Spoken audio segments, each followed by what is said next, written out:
Maybe he's my twin flame. Maybe we're in separation stage. Maybe the chaos means it's meant to be. No.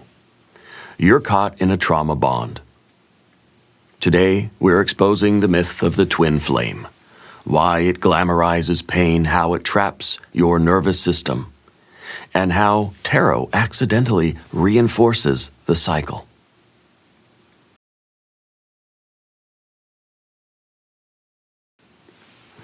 Hi, I'm Paul, and this is Tarot Logic, an analytical approach to intuitive reading. At first, it sounds beautiful, one soul split in two, destined to reunite. Every obstacle is part of the journey, every rejection, a spiritual lesson. Every toxic cycle, proof you're doing the work. But in practice, the twin flame narrative often becomes a spiritual excuse for staying attached to someone who's triggering every wound you carry. In other words, you're not destined to be together.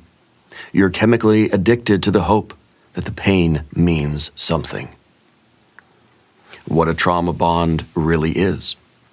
A trauma bond isn't mystical, it's neurological. Here's what happens. You experience emotional highs and lows with the person. The unpredictability creates stress. The stress triggers dopamine and adrenaline. Your brain starts associating pain with connection. You become addicted, not to the person, but to the cycle itself. That's called intermittent reinforcement. It's the same psychology behind slot machines. And how does tarot reinforce the myth? When readers pull the Lovers, the Devil, the Two of Cups, or even the Star, they often declare, "This is your twin flame." But those cards aren't showing you a cosmic soulmate. They're describing an energy pattern. The Lovers is a choice point. The Devil is attachment to the addiction. The Two of Cups is attraction, not stability. And yet, the myth tells you every intense feeling equals destined love. Your nervous system knows it's chaos, but your spiritual brain calls it fate. 3 questions to break the spell. When you think it's a twin flame, ask yourself, does this relationship cycle through highs and lows without resolution? Do I find myself excusing red flags because of spiritual reasons?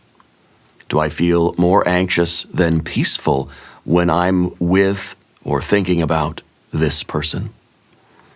If the answer is yes to any of these, you're not in a divine connection. You're stuck in an activated nervous system loop. How do we reframe the pattern? Here's the hardest truth. A healthy relationship doesn't feel like a spiritual battle. It feels safe. It feels consistent. It feels sometimes boring, and that's a good sign.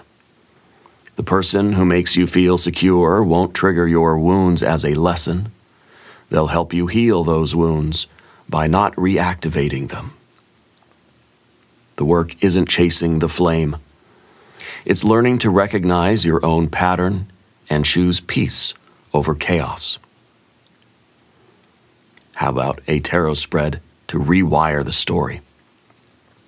Next time you pull cards about this connection, try this spread. The core wound, what past attachment issue is driving the obsession? Projection. What ideal am I projecting onto this person? The true need. What does my actual self require right now? And the exit strategy. What boundary or action will help me detach?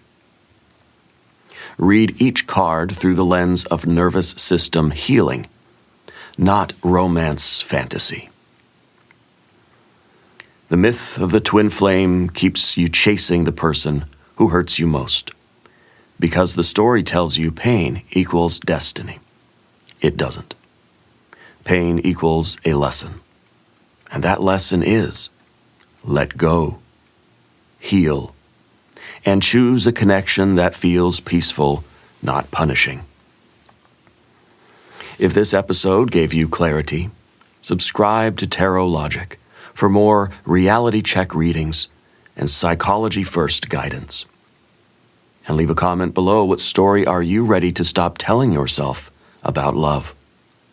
Until next time, read with clarity, read with structure, and always read with logic.